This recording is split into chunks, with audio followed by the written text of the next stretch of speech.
Có à, giống mọi cái cả. Đúng rồi. Rồi, rồi xem có ít.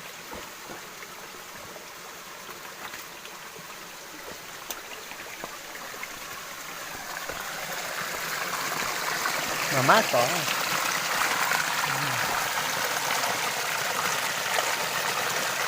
Rồi nha. Đi soi đêm nha.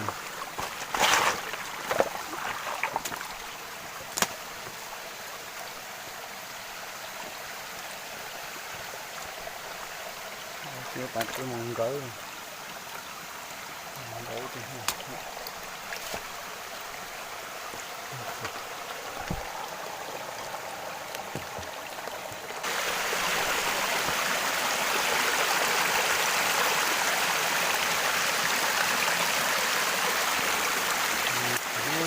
ui cắn rồi, cá bông này, cá bông đi, ngon này, ô, ô, ngon này, ô, nó cắn ô, được ếch rồi, nó sờ sầu nó chỉ nhoi, than để nó hú, than để con hú xuống à, được ếch rồi nhá, được một con ếch rồi. Chính tay mình bắt được luôn.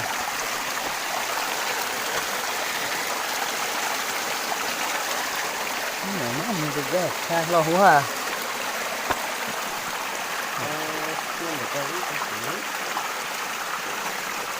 Chúng nhau nó họ sẽ cái củ ha.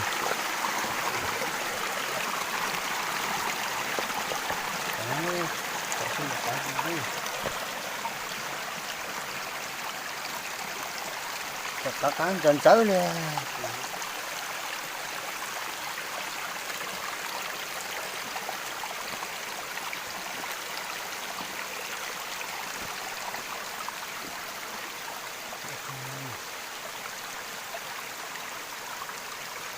Rất bắt đêm mua thì họ.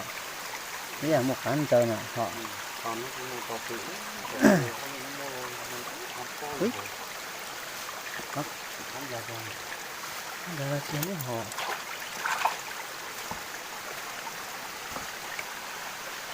Soi anh thôi. Soi ếch, soi cua, soi lung tung luôn nhá. Vừa bắt được một con rồi. Thì từ cua mới mí đập luôn về hú. Hả? Gặp lại đó. Hả từ? Hả từ rồi? Đâu từ rồi? Hú rồi. Thắng rồi. Hú rồi. Bắt đầu hú. Ồ, con rồi. Được, to con nào. Ơi, 2 con rồi nhá. 2 luôn đó. Mổ luôn nhá. Mổ luôn tí về chỉ cần nhắn rượu thôi.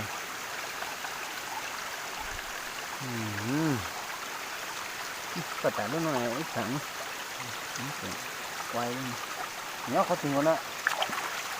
Bài phết đấy nhỉ.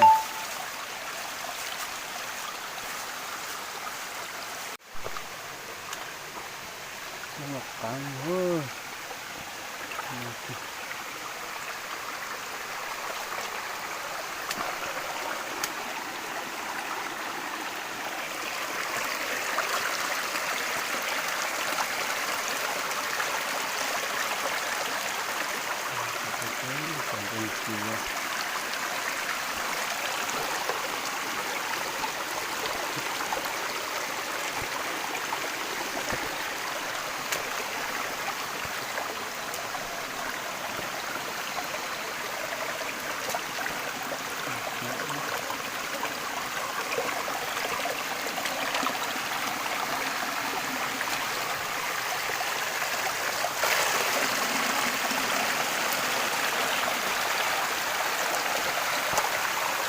Rung liên quá à. Rung liên cắn quá hồ. Rung liên nó cắn rồi đúng không? Dùng đi nói là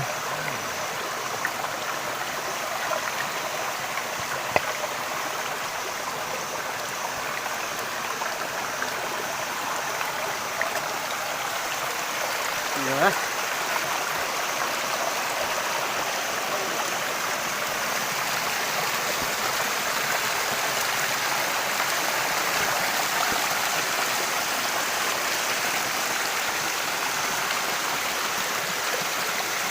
sáng mà nhưng mà má chọi cả họ nhưng tôi vừa nó muốn nó họ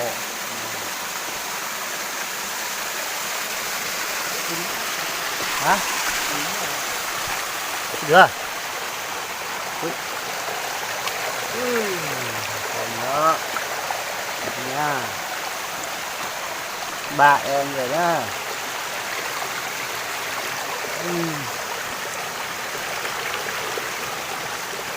nó là có đẹp đủ ha họ đây thì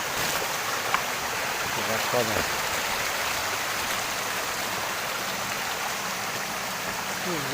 thế giờ có háo họ nàn luôn mà mua họ mua tỏ nó tụi về ta trong mà mua thế họ cái cua nó cái cua ta phun cả luôn nha cua tập phun cả các cái rồi cái cua ngò cái cua lù mà chỉ có các cái này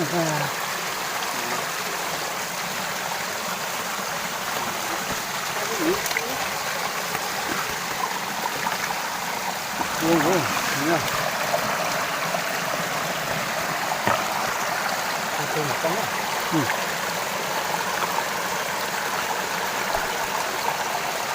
tê con nữa, tê nó nữa, cua đấy, cái cua to, cái này đấy, thì tốt thì tốt, lên sách rồi, cứ phải sách, lên cua đi, lên cua đấy, cứ tốt có ngồi là.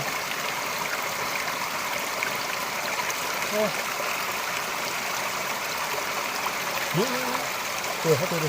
Đây. Mất chả mua. Đấy, cua đấy. Đổ, bắt đầu. Đổ cua nữa. Đấy, con cua nữa đấy. Ủa, to tuột rồi.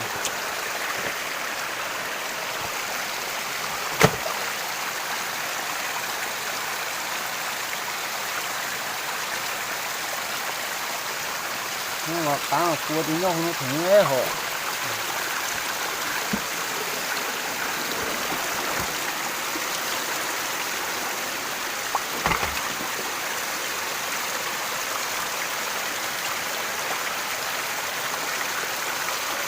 cua vậy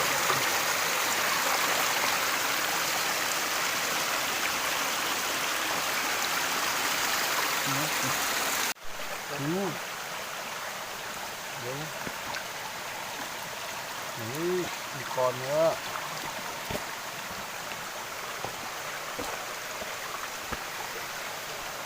vừa bắt được một con nữa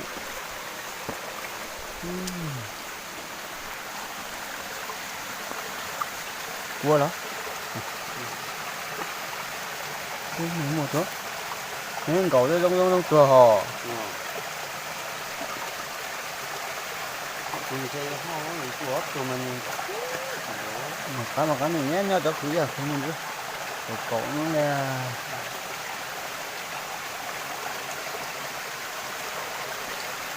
bắt cùng em ấy nhảy nữa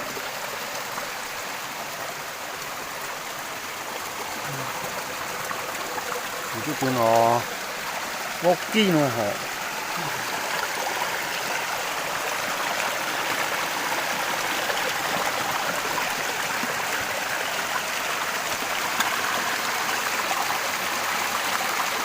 thấy ăn là luôn mới bắt được một con hết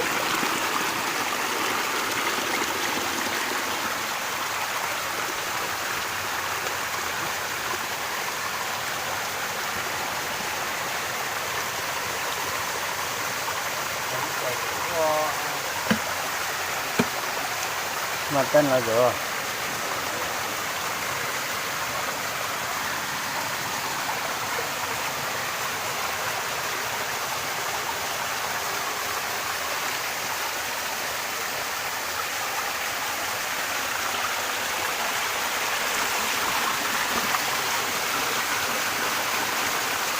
như thế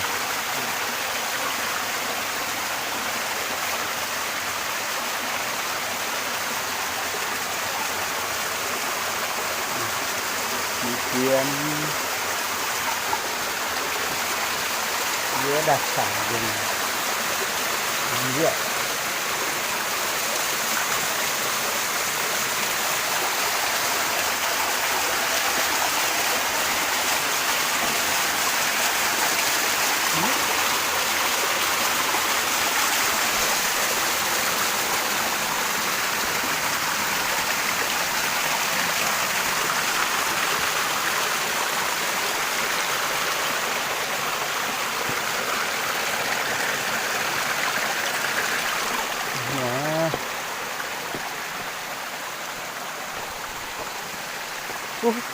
cái tụi dâu nó khoảng có giấy nữa cái này khoảng có giấy nữa nó khoảng có giấy nữa nó là cái nó khoảng có giấy có dâu vô hũ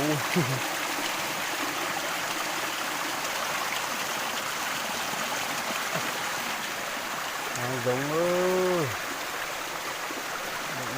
hàng giống hơi của mình kia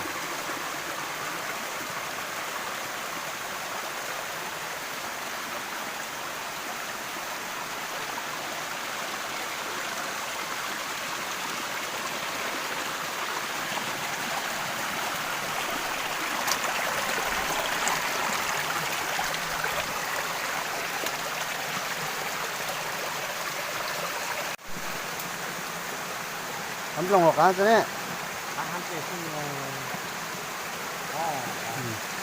ăn không ăn nó khó đến thế nào cái cá nó phải khô thì cắm lông thôi à cắm lông thôi thôi ô hả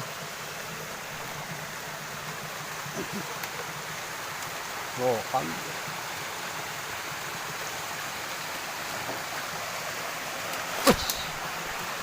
cắm hú nó cắm không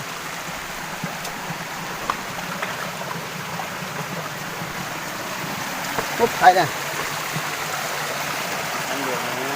ăn được mà sạch đấy đây không lấy còn để làm gì nữa thịt không ăn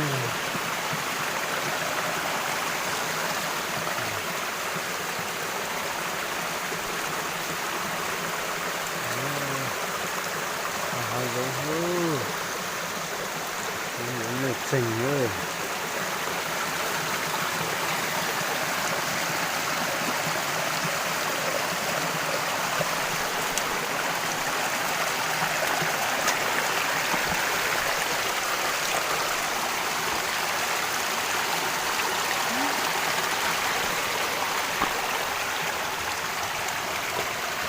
một cái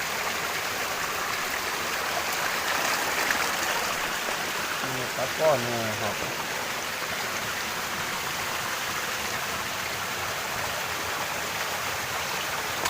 chỉ một cua nữa rồi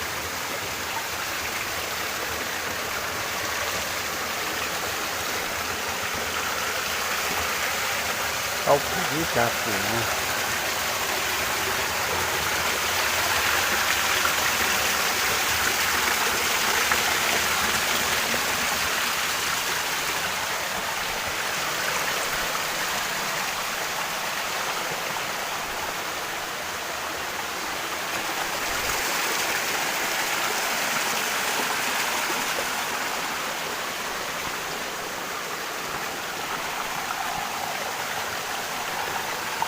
bán cái hết kia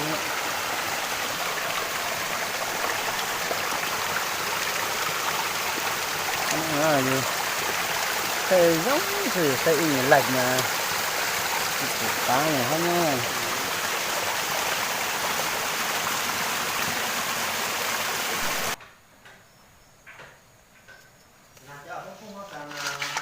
Nó có công hả? Tán.